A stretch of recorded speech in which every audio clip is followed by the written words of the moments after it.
Continuamos con la última ponencia de este día y es la ponencia de Mauricio Torres y Gabriel Barreto da una pequeña introducción. Bien, el profesor Mauricio Torres es abogado de la Universidad Santo Tomás, es administrador de empresas de la Universidad Militar Nueva Granada y también es Legum Magister de la Universidad de Constanz y doctorando de la Universidad de Göttingen en Alemania. Adicionalmente, el profesor Mauricio Torres es docente de las facultades de Derecho de la Universidad Santo Tomás y de otras universidades, también de la Universidad Militar, entre otras, y también hace parte de la firma de abogados Vitop Legal en Bogotá. El profesor Mauricio Torres tiene la ponencia el día de hoy, los efectos de la crisis del COVID-19 en el derecho económico en Colombia. Profesor Mauricio. Bueno, muy buenas tardes para todos. Muchas gracias, doctor Gabriel, por la presentación. Placer saludarlos.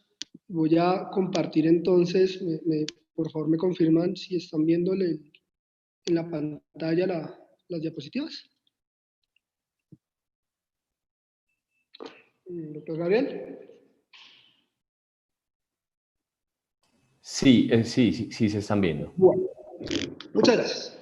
En efecto, hoy vengo a tomar unos minutos a presentarles una ponencia titulada Los efectos de la crisis del COVID-19 en el derecho económico en Colombia. Es una ponencia, digamos, que va a abordar tres temas principales. Vamos a hacer un ejercicio introductorio, hablaremos un poco de cómo está, de acuerdo con nuestra constitución política, el sistema económico colombiano. Y muy concretamente, digamos, me he tomado el trabajo de revisar un poco la perspectiva jurídica y económica de unos elementos esenciales del sistema como es el trabajo, no como derecho exclusivamente, sino también desde una perspectiva económica, para luego verificar qué pasó en Colombia, qué decretos legislativos se expidieron en materia, digamos, de trabajo desde estas dos perspectivas, en virtud de la situación presentada, digamos, derivada de la pandemia, hoy casi sindemia del COVID-19. Finalmente presentaré unas conclusiones. Lo primero que me gustaría, digamos, dar a entender sobre esta ponencia es cuál ha sido como el marco, si se quiere, teórico que me ha llevado a abordarla desde una perspectiva, hoy podría decir, multidimensional, no interdisciplinaria, sino inclusive multidimensional.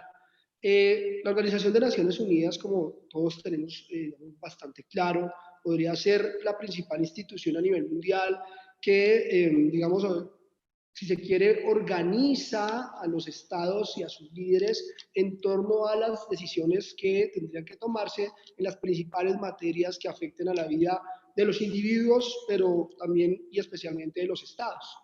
Si se quiere, los tres principales pilares de Naciones Unidas han sido, por un lado, los derechos humanos, por el otro lado, los aspectos de seguridad y defensa, y en último, un aspecto de desarrollo, que desde la creación de la Organización de Naciones Unidas, prevista inicialmente para que caminaran de la mano, para que estos tres pilares estuvieran relacionados de manera significativa, la historia nos demostró que materialmente eso no fue así. Por un lado, digamos, los derechos humanos tomaban un camino de desarrollo a través de una serie de instrumentos internacionales ya muy conocidos por todos, pero lo mismo pasó en los aspectos de seguridad y defensa, y lo mismo pasó en, digamos, el aspecto del desarrollo económico en términos generales.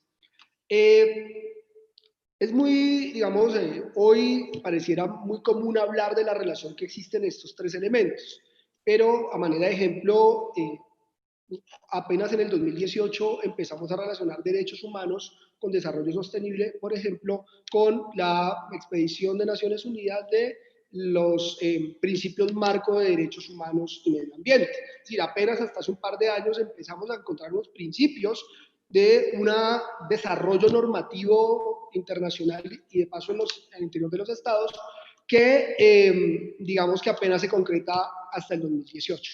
En materia de seguridad, de manera de introducción precisamente esta ponencia, quería, digamos, darles a entender que el principal concepto de seguridad que se aborda hoy en el mundo es el concepto de seguridad humana. El concepto de seguridad humana es un concepto que ha traído el Programa de Naciones Unidas para el Desarrollo en su informe sobre desarrollo humano de 1993, pero que desarrolló en 1994 y empezó a entender la seguridad no desde la perspectiva de la seguridad nacional propia de la Guerra Fría, los grandes bloques económicos, comunitarios, políticos y económicos e inclusive sociales distintos, sino incluir elementos de índole multidimensional. Y apenas en el 94, a pesar de que ese concepto ya había sido tratado hace algunos años, es que el concierto internacional lo involucra materialmente en, digamos, las lógicas de sus acciones a nivel, digamos, global, pero de paso las obligaciones que le atañen a cada uno de los países a nivel interno. El concepto de seguridad humana es un concepto muy amplio, dentro de los cuales, y ahí la razón de empezar con este tema, se habla precisamente de diferentes tipos de amenazas, riesgos a la seguridad de los individuos, ¿sí? Dentro de los cuales se encuentran principalmente los siguientes. Cuando uno habla de seguridad humana, habla de seguridad económica, es decir, un tema necesariamente garantizar a los individuos cualquier medio o los medios económicos para que puedan subsistir, pero también se habla de seguridad alimentaria y también se habla de seguridad en la salud. Y precisamente el riesgo de la seguridad en la salud son las enfermedades contagiosas, o especialmente las enfermedades contagiosas, como lo que nos terminó pasando o nos está pasando ahorita en el mundo. Unos riesgos de la seguridad humana. Se complementa con la seguridad personal, se complementa con la seguridad, digamos, en materia ambiental, se complementa con la seguridad política y se complementa con la seguridad en lo colectivo. Es decir, hoy la seguridad de los individuos se tiene que analizar desde la perspectiva multidimensional, con lo cual abordar este trabajo o esta ponencia tendrá que entenderse desde esa perspectiva, desde esas obligaciones que tienen los estados, no solo digamos, de garantizar los derechos, sino de asegurar que en todos los ámbitos del individuo, ya los he mencionado, económico, político, en términos de salud, alimentario y ambiental, de su cultura, por lo colectivo y lo político, tengan de una u otra manera una u otra relación. La discusión concreta frente a lo que ha afectado, digamos, la crisis del COVID-19 digamos, en el derecho en Colombia se podría traducir en varias cosas. Para eso tendríamos que hablar un poco de los elementos del sistema económico colombiano. Nuestro sistema económico colombiano es un sistema que nace efectivamente en Alemania como economía social de mercado. Nosotros lo tenemos instaurado en Colombia. Nuestra constitución política materialmente no tiene esa afirmación de que ese es nuestro sistema, pero nuestra Corte Constitucional, a través de la revisión precisamente de los elementos constitucionales, ha establecido que ese es digamos, el modelo que hemos decidido adoptar en Colombia. Este modelo tiene, digamos, unas lógicas bien interesantes, se quiere con una perspectiva bastante neoliberal, que se ha agudizado después digamos, de la Constitución del 91 en Colombia. Eso implica, por ejemplo, que nuestro artículo 333 establezca como elemento esencial del sistema la posibilidad de que los individuos como facultad adelanten actividades económicas de cualquier índole. Eso lo denominamos nosotros libertad económica, y dentro de esa libertad económica aparecen un par de libertades supremamente importantes para el modelo, como son la libertad de competencia y la libertad de empresa. Y en el artículo 333, ustedes saben que Colombia tiene una constitución, digamos, en términos de artículo bastante numeroso, sigue inmediatamente el artículo 334 de la Constitución, donde se le establece al Estado la obligación de intervenir en la economía, entre otras cosas como director general. Lo curioso de esto es que primero el marco de libertad está señalado y luego la obligación de intervención del Estado. Eso podría traducirse en que, digamos, en términos generales, tendríamos que privilegiar la libertad económica en términos de empresa y de competencia, inclusive sobre la intervención que parece ser tendría que ser en términos excepcionales. En ese orden de ideas es importante recordar que dentro de un modelo, digamos, económico, la teoría económica nos ha señalado precisamente cuáles deben ser los lineamientos de intervención que debería tener el Estado en la economía. En ese orden de ideas, La escuela, digamos, neoclásica de la economía nos ha dicho que el Estado debe intervenir simplemente en situaciones muy limitadas, que la intervención del Estado debe ser una intervención supremamente limitada en aspectos, digamos, económicos. En ese orden de ideas, lo que se ha manifestado materialmente, de acuerdo con esta escuela, es que se debe intervenir básicamente para tres situaciones. Una, cuando se presenten fallos del mercado. Dos, cuando haya un problema en la información en el mercado. Y tres, cuando haya unos fallos denominados fallos del gobierno. Dentro de los fallos del mercado, que es el primer grupo, aparece precisamente una, si se quiere, situación por la cual el Estado debe intervenir, y esa situación se denomina contrarrestar las crisis o los impactos del ciclo económico. Entonces, cuando hay, de una u otra manera, un problema en el ciclo económico, el Estado tiene la obligación desde la perspectiva económica de intervenir en la economía, que es precisamente lo que sucede materialmente o que nos sucedió a los colombianos materialmente con el COVID. Nosotros estábamos en un proceso, digamos, de crecimiento que empezó a desacelerar en su momento desde el año 2017, 2018, y ya íbamos a llegar a esa curva para empezar a, digamos, a entrar en un proceso de, digamos, de frenar un poco la economía, vamos a ver, desaceleramiento de la misma, con lo cual el Estado ya de entrada tendría que empezar a tomar medidas para solventar precisamente ese ciclo económico, es decir, tomar medidas contracíclicas por parte de las autoridades económicas, llámese Junta Directiva del Banco de la República o llámese, digamos, en algunos casos del gobierno a través de decisiones del Ministerio de Hacienda o por parte de la política, digamos, fiscal en términos generales en Colombia. Sin embargo, esta crisis lo que hizo fue, obviamente, como le pasa a todos los países, generar una caída muy fuerte, muy rápida, de todas esas proyecciones que teníamos en el ciclo económico, que en pocas palabras no se limita, pero se podría, digamos, reducir en temas del Producto Interno Bruto, que esto no es otra cosa que el crecimiento económico. El ciclo nuestro, entonces, se vio afectado de una manera supremamente fuerte en un pedazo en el que ya, en un punto del ciclo en el que ya sabíamos que muy probablemente tendría que haber, digamos, una desaceleración en la economía. Eso implicaba de entrada que el Estado ya estuviera pensando en tomar medidas frente a ese problema del ciclo, con lo cual esta crisis ha debido tenernos medianamente enfocados en, de una u otra manera, generar procesos en Colombia contracíclicos que evidentemente con una pandemia pues se hacen inocuos frente a la magnitud de la misma. Importante del sistema entonces económico colombiano es el papel que tiene el Estado, en especial cuando hay afectaciones al ciclo económico.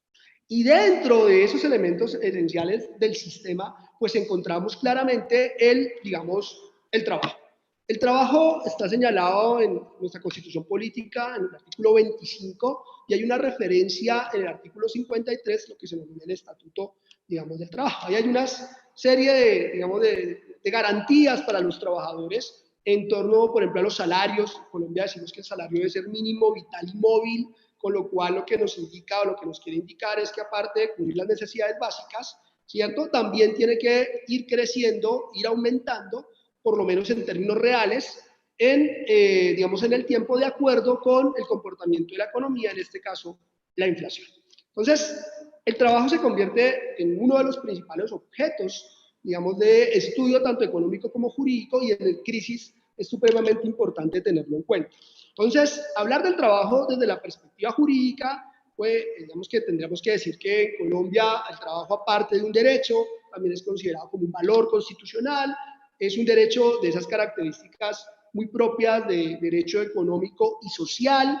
Es considerado, de paso, un derecho humano desde la perspectiva del derecho internacional de derechos humanos, donde en virtud de eso las prerrogativas están enfocadas materialmente, digamos, en la libertad de ejercer una profesión, en el derecho a acceder a un trabajo y luego de tener un verdadero trabajo digno. Estos elementos son muy importantes a tener en cuenta frente a lo que es o tener un trabajo digno en una situación, digamos, de crisis. Eso quiere decir que el Estado tiene obligaciones, varias obligaciones que se podrían concretar en tres grandes grupos: de disponibilidad, ¿cierto?, de accesibilidad y de aceptabilidad y calidad del trabajo. Es decir, el Estado tiene que tener, digamos, adelantar acciones con miras a ofrecer trabajos, a tenerlos disponibles para sus individuos a través de cualquier programa y dependiendo del modelo en el cual se encuentren, impulsándolo a través de la empresa privada o generando ellos mismos digamos, empleo directa a través, por ejemplo, de obras públicas o de la contratación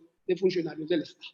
La accesibilidad implica muchas cosas, como por ejemplo la no discriminación, y esto también para efectos de la pandemia ha sido algo complejo, sobre todo cuando uno hoy encuentra en varios lugares de Colombia personas que están buscando trabajadores, sin embargo de una están haciendo inmediatamente, están presentando limitaciones por causas como por ejemplo la nacionalidad, como pasará en Alemania frente a ciertas nacionalidades, hoy en Colombia y en los últimos años, pues frente a la migración venezolana ha habido ciertas situaciones muy concretas, y en el tema laboral ya hay una especie de discriminación frente a los individuos que tienen otra nacionalidad para poder acceder, digamos, a los puestos de trabajo.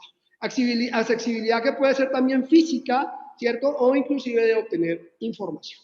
Y finalmente, de la aceptabilidad, o sea, la posibilidad de libremente elegir un empleo en unas condiciones dignas y justas.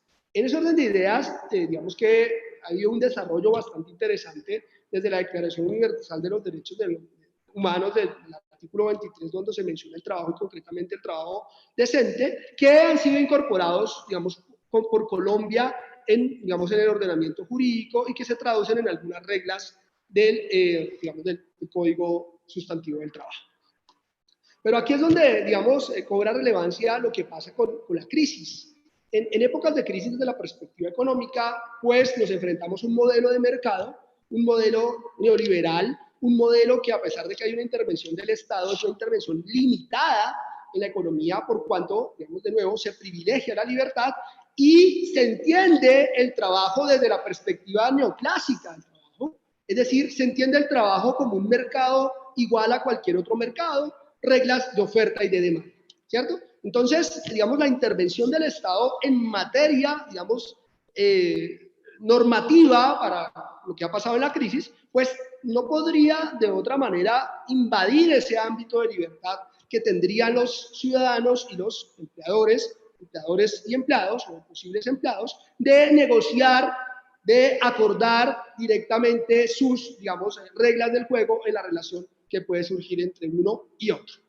Esa situación, digamos, hace que la acción material, las decisiones materiales que puede tomar un gobierno puedan ser muy limitadas. Un ejemplo, digamos, muy concreto que se dio, no para efectos de trabajo, pero sí para efectos de las relaciones contractuales, que ya fue declarado inconstitucional por parte de nuestra Corte, era la de, digamos, tratar de regular un poco la forma en que se podían terminar los los contratos de arrendamiento para personas, por ejemplo, que se dedicaban a alguna actividad económica. Entonces, claro, muchas actividades económicas fueron prohibidas durante bastante tiempo. Obviamente, esos contratos de arrendamiento implicarían el pago de un canon de arrendamiento, pero el gobierno decidió tomar una decisión para tratar de solucionarle, poniéndose casi que del lado de quien consideraban tener una posición mucho más desventajosa frente al otro, entonces al arrendatario frente al arrendador, de manera tal que era ventajoso para el primero tratar o salir de ese contrato a costa del segundo. Eso termina declarándolo la Corte Constitucional inconstitucional, entre otras cosas, porque pues, terminaba precisamente invadiendo los ámbitos en materia contractual que implican, si se quiere, una invasión exagerada, en este caso del Ejecutivo, por en materia de decreto legislativo, en ejercicio de estas funciones, que no podría, digamos, abordar lo que se conoce como la autonomía de la voluntad. Y eso se ha traducido también en términos del trabajo. A pesar de que ha habido una serie bastante importante de normas, de decretos legislativos, de resoluciones del Ministerio de Trabajo, inclusive de conceptos, pues en efecto se han podido limitar a entender que el trabajo desde la perspectiva económica y de paso avalado por las leyes colombianas es un tema básicamente de libertad y de autonomía de la voluntad. ¿De acuerdo? ¿Eso qué quiere decir? Pues que de una u otra manera esto se mueve bajo el mundo de la demanda de trabajo y de la oferta de trabajo. Y reactivar la economía va a depender entonces de acciones del Estado que son bastante difíciles de materializar, teniendo en cuenta que hemos diseñado un modelo económico en el cual estamos dándole muchas tareas al particular y esas muchas tareas en un marco de libertad pues pueden ser de manera significativa, o pueden afectar de manera significativa a los trabajadores. Este mercado tiene varios problemas. básicamente desde la perspectiva neoliberal, al creer que esto es un mercado oferta y demanda, lo que, de acuerdo con estas, digamos, estos autores plantean materialmente es que si hay pobreza y desempleo es porque usted no ha sido capaz de capacitarse para, digamos, la famosa capacitación del capital humano, para poder acceder a puestos de trabajo mejores. Entonces, si hay algo importante que hacer frente a esto, es que los estados, para que generen crecimiento económico, tendría que haber o encontrarse una relación precisamente con los grados y las contribuciones del Estado en términos de capacitación. ¿Sí? Y lo mismo, una relación que existe, un estudio que hizo Schultz por allá en 1981, donde decía, mire, entre mayor escolaridad haya, va a haber un aumento del ingreso real de los individuos, con lo cual el Producto Nacional Bruto de la educación va a estar muy relacionado, o el aumento del Producto Nacional Bruto va a estar relacionado básicamente con los gastos educativos que se van a entender como una inversión. Pero eso tiene, digamos, digamos unas falencias materiales en un modelo como el nuestro, o en un sistema como el nuestro, o en una realidad como la nuestra, y es que no se tiene muy claro que el trabajo no se puede entender sin que sea desde una perspectiva segmentada. O sea, la diferenciación que hay en los diferentes, dentro del mercado de trabajo en Colombia es muy alta, ¿cierto? Es muy, muy alta. Aquí tenemos salarios de 200 euros, casi que el salario mínimo quizás por ahí pegado, o 200 y algo euros, y luego tenemos salarios de fácilmente 10.000 euros, ¿sí? Al mes. Entonces, esas diferencias que hay radicales son supremamente complejas de entender porque los mercados funcionan distintos. Eso es lo que se denomina la segmentación del mercado. Y eso implicaría que si no tenemos claro cómo se segmenta el mercado, pues tampoco tendríamos claro cómo debería actuar, digamos, el gobierno para tomar medidas o tomar decisiones de índole de nuevo normativo con miras a prevenir que nos acaben los puestos de trabajo, con miras a crear puestos de trabajo. Existe un mercado primario, que es un mercado que se denomina el mercado protegido, un mercado con una característica oligopólica, un mercado donde pocos o al cual pocos acceden, y son los cargos, digamos, o los altos cargos, son cargos, digamos, que generan bastantes ingresos para los empleados. Son cargos a los cuales no pueden acceder muchos por varias razones, entre otras en Colombia los idiomas. Acceder a cargos, digamos, de cierto nivel en la empresa privada implica el conocimiento de ciertos idiomas, y en Colombia eso no es una realidad, ¿sí? Si estamos entendiendo un poco el concepto que les digo de la educación genera crecimiento real, pues en Colombia, al tener una educación privada universitaria, digamos, en un porcentaje bastante alto, implica entonces que muy pocas personas, un número menor de personas pueda acceder a la educación, pueda acceder a los idiomas. Solamente digamos, una pequeña parte de la población en Colombia podríamos decir que domina el inglés, y por ende eso es un factor que puede incidir inclusive en acceder a determinados puestos de trabajo. Con lo cual el resto de ciudadanos se encuentran la gran mayoría en un mercado distinto, un mercado secundario, un mercado desprotegido donde hay mucha movilidad, un mercado donde muy seguramente entenderemos personas que se dedican a ciertas actividades que no requieren mucha preparación, son fácilmente sustituibles y por ende demasiado competitivo. Y al ser demasiado competitivo implica de una u otra cosa, en términos económicos, que los precios tendrían que tender a bajar. Tenemos salario mínimo legal, pero muchas veces a través de muchas figuras contractuales, digamos, se vulnera ese salario mínimo legal. ¿Sí? Muchas, digamos, situaciones que extrae nuestra Constitución Política, artículo 53, que el salario debe moverse, tiene que crecer constantemente, pues tampoco es cierto digamos, en materia digamos, de incrementos en términos reales, por cuanto lo que está pasando es que cada vez los ciudadanos estén ganando menos. Entonces, aquí hay un verdadero problema digamos, desde el trabajo, y es tratar de entender que, digamos, los procesos económicos en el sector primario del mercado de trabajo y en el sector secundario, pues terminan siendo básicamente distintos. ¿Qué pasó entonces digamos, con el COVID? ¿Qué pasó materialmente digamos, con el ejercicio del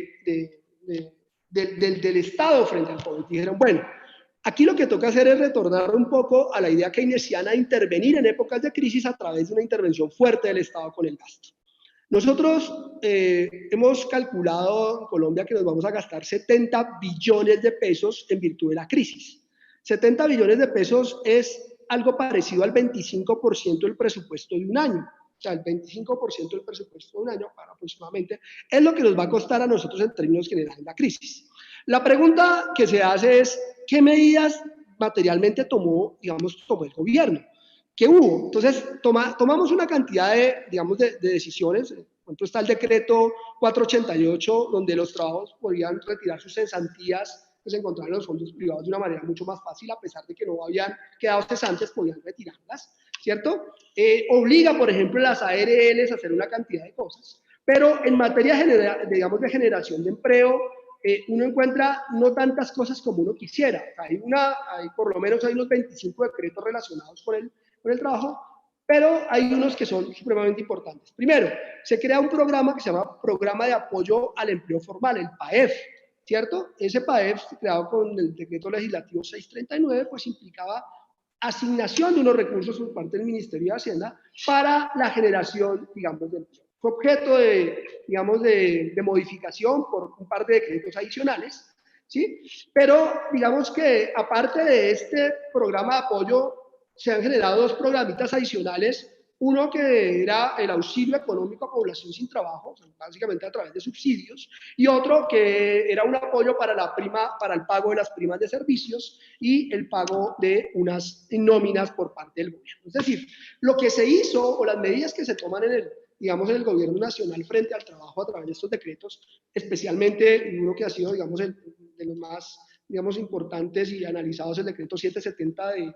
junio de este año, ¿sí? Es tratar de buscar cómo apoyamos, cómo generarlos a través de dineros entregados a los individuos, garantizarles de una u otra manera a los empleadores algo de estabilidad para sus empleados.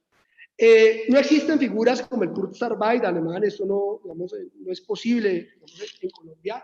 De hecho, hay una prohibición material del ministerio para, adelantar, por ejemplo, utilizar figuras y obligar a los trabajadores a pedir licencias no remuneradas, que es lo que podría ser una solución. La licencia no remunerada es una decisión individual del trabajador. El ministerio por lo menos se pone a decir cómo vamos a hacer, ya que no lo puede materialmente despedir o hacer un despido colectivo sin autorización del ministerio, pues la suspensión de actividades o las licencias no remuneradas se convirtieron en una opción para los empleadores, de manera tal que el ministerio, por lo menos desde esa perspectiva, lo que ha tratado de hacer es, asignar alguna cantidad de recursos que materialmente puedan proteger, el trabajo. Sin embargo, es el PAEF, el Programa de Apoyo al Empleo Formal, lo que generalmente podríamos decir que ha sido la decisión más importante del Estado. Sin embargo, pues no ha sido suficiente. En Colombia estamos con un desempleo hace un par de meses cercano al 20%, y que casi que se duplicó entre marzo y septiembre. Y sin embargo, digamos que todavía tenemos esa incertidumbre de lo que va a terminar pasando con Colombia en los próximos años. Estos decretos legislativos, si bien es cierto, han generado alguna mitigación en torno al impacto de los despidos en Colombia, también es cierto que esta forma no ha sido definitivamente suficiente.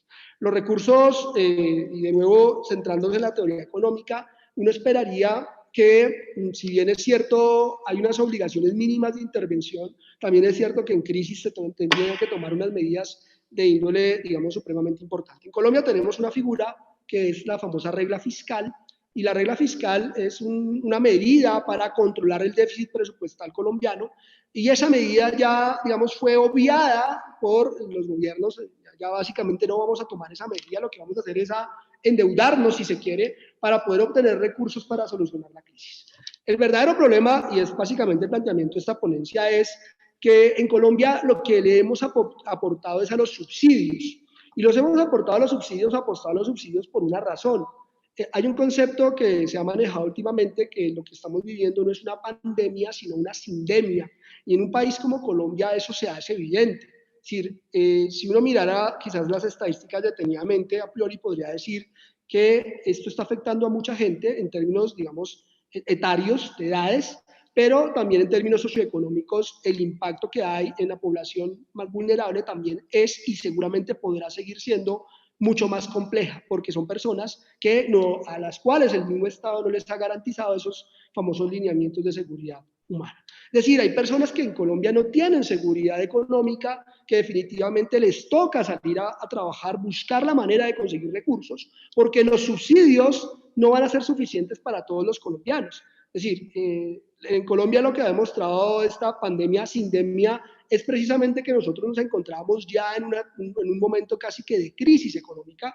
Ya había un desaceleramiento, pero ya el nivel de desempleo está aumentando. Ya, digamos, había una cantidad de situaciones, por ejemplo, de endeudamiento público muy alto. Mientras Perú arrancaba la pandemia con un 30%, nosotros ya llegábamos casi el 50%, con lo cual ir a pedir plata prestada era también, o es también muy complicado.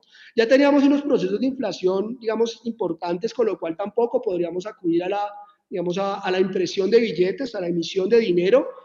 Y entonces lo que nos queda es mirar qué hay en el mundo, digamos, económico para tratar de solventar la crisis en materia del derecho al trabajo y en efecto del empleo desde la perspectiva económica. Y digamos que la decisión tendría que ser a lo que le tendría que apostar una ciudad como Bogotá, pero en general todo el país, y es devolvernos a la teoría keynesiana del gasto público. Aquí lo que hay que hacer es gastar, en efecto 70 billones es mucho dinero, de nuevo es el 25% del presupuesto adicional para la pandemia, pero se tiene que gastar desde una perspectiva supremamente eficaz y eficiente. Y esto implica que el gasto público, por ejemplo, se tendría que direccionar a obras de infraestructura que generen desarrollo, pero que sea el mismo Estado, devolviéndonos casi 80 años, sea el mismo Estado el que genere directamente el empleo, que sea el Estado el que invierta esos recursos para generar empleo y mover la economía, y que sea el Estado el que así pueda de una u otra manera garantizar salir lo más pronto de la crisis.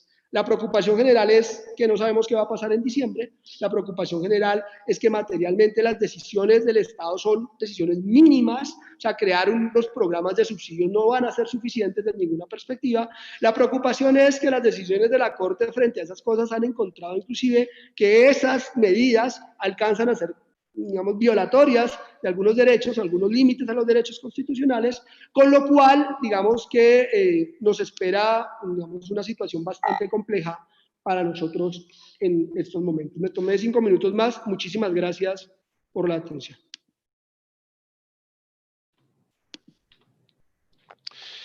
Muchísimas gracias a Mauricio Torres por su ponencia sobre los efectos del coronavirus al derecho económico, a la economía en Colombia. Hay preguntas de parte de los participantes.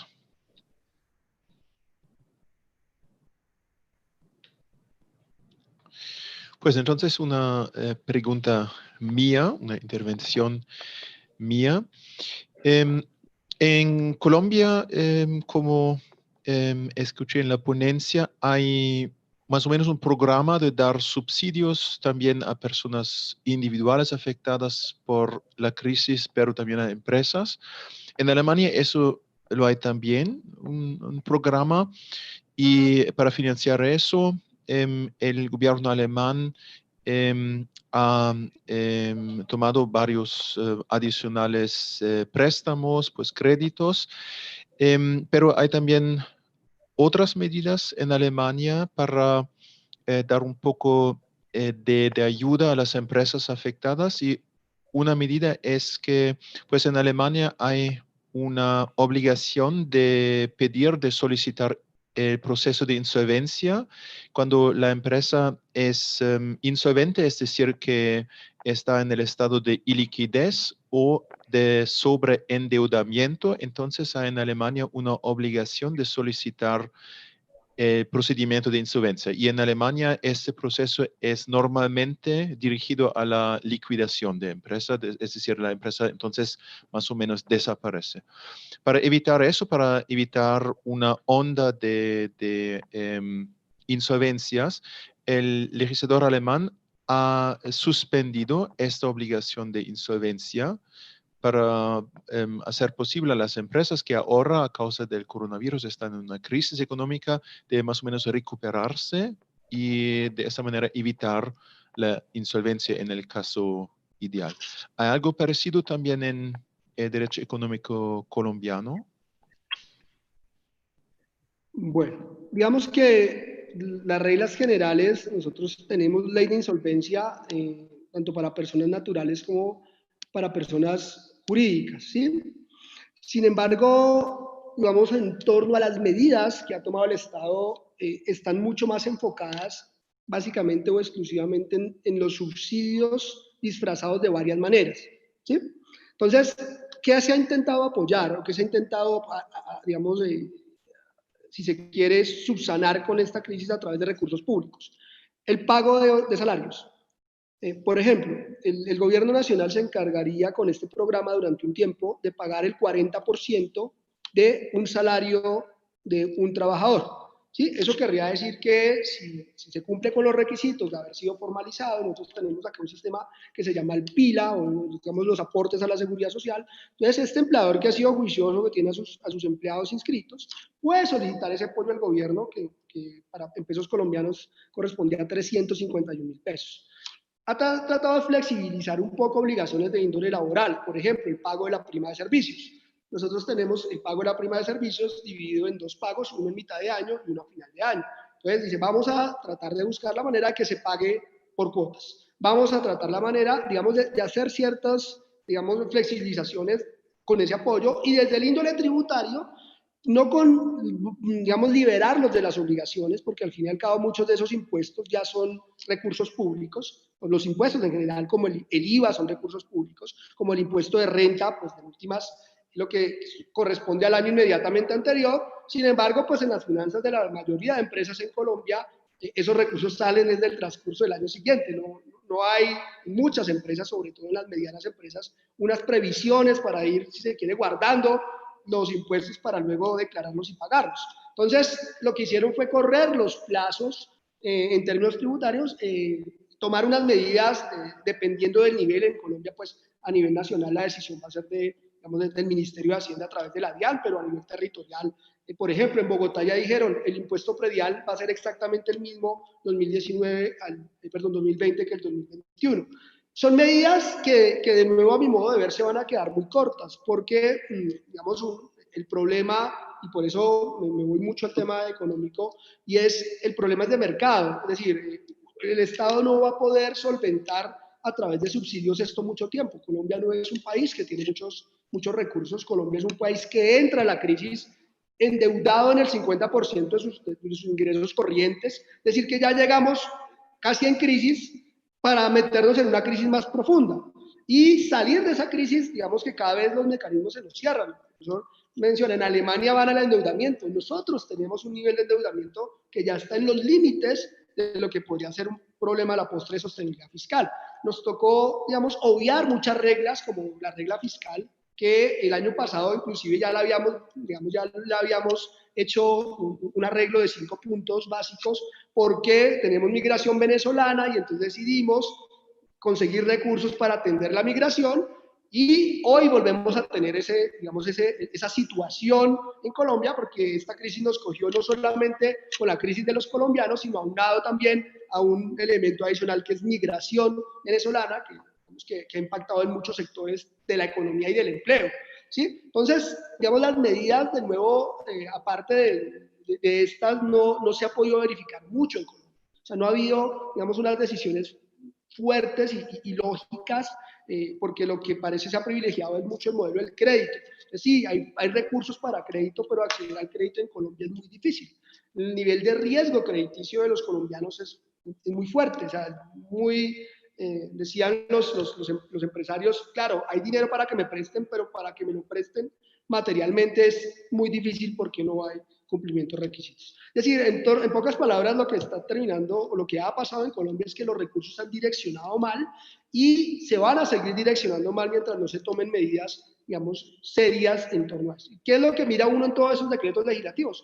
Que no hay sino eso, subsidios y subsidios que a la postre no van a terminar sino acabándose, dejándonos endeudados sin tomar medidas, digamos, importantes para poder salir de esta crisis. Entonces, cuando uno mira lo que ha pasado con las crisis económicas, Keynes, toda la teoría de Keynes básicamente explota en una crisis, es tratar de apostarle a que estamos en el momento de cambiar un poco el modelo, de tratar de morigerar un poco, de se quiere desolivianar ese modelo tan liberal que tenemos y empezar a ponerle más tareas al Estado, no exclusivamente de dar subsidios y apoyos, porque eso no nos va a alcanzar el dinero.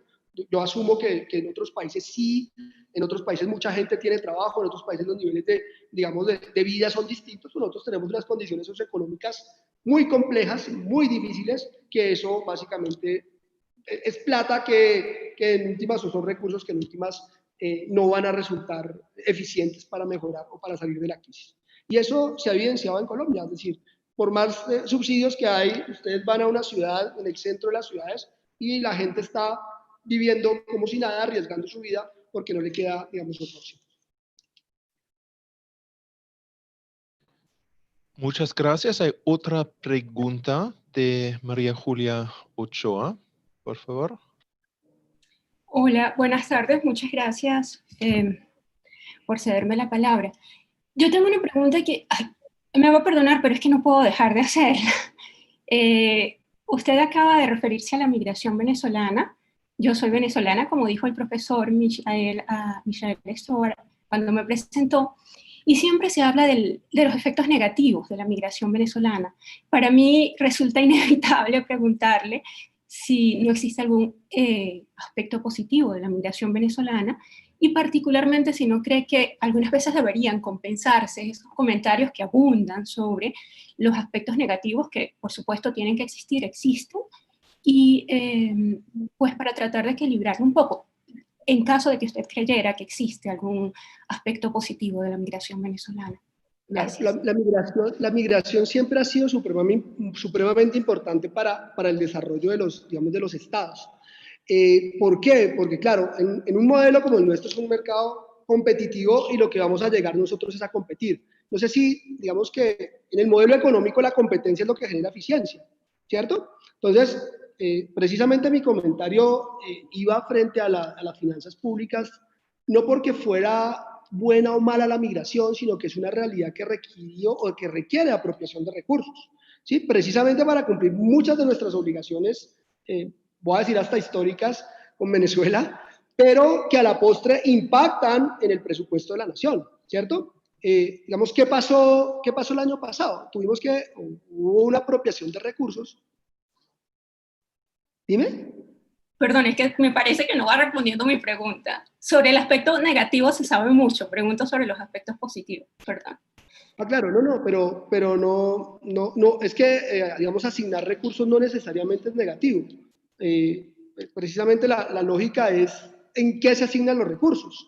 Porque, digamos, materialmente asignar recursos a nivel inversión implica de una u otra manera mejorar los procesos en cada uno de los, digamos, de los estados y de las economías. De nuevo, la migración ha sido para varios países la base inclusive del desarrollo, entre otras cosas, porque hay una cantidad de actividades económicas que de una u otra manera se impulsan a través del consumo.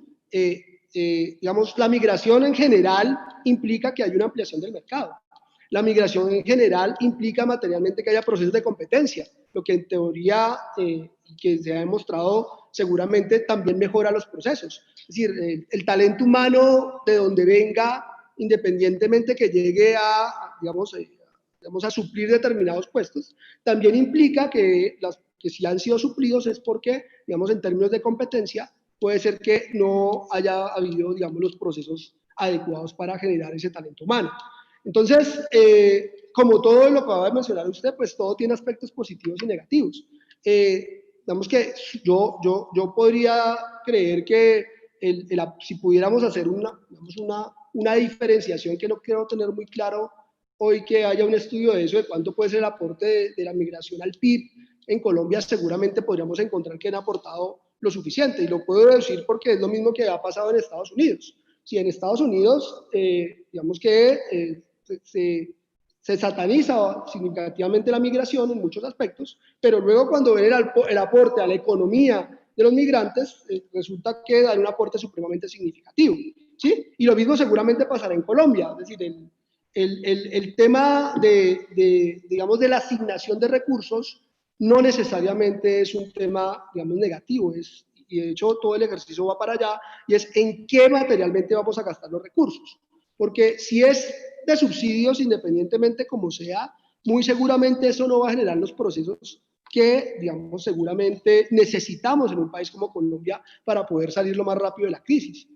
Ya los economistas están hablando de que nuestra crisis va a ser como una U, vamos a tener una caída, luego un plano, bueno, aquí me salgo al revés, luego un plano y luego volvemos a subir, cuando normalmente las crisis tienen forma de V o inclusive de U. Eso quiere decir que vamos a estar en el fondo durante mucho tiempo, con lo cual lo que llamado que hay es tener que tomar las medidas adecuadas en términos de inversión, independientemente de una cosa o de otra.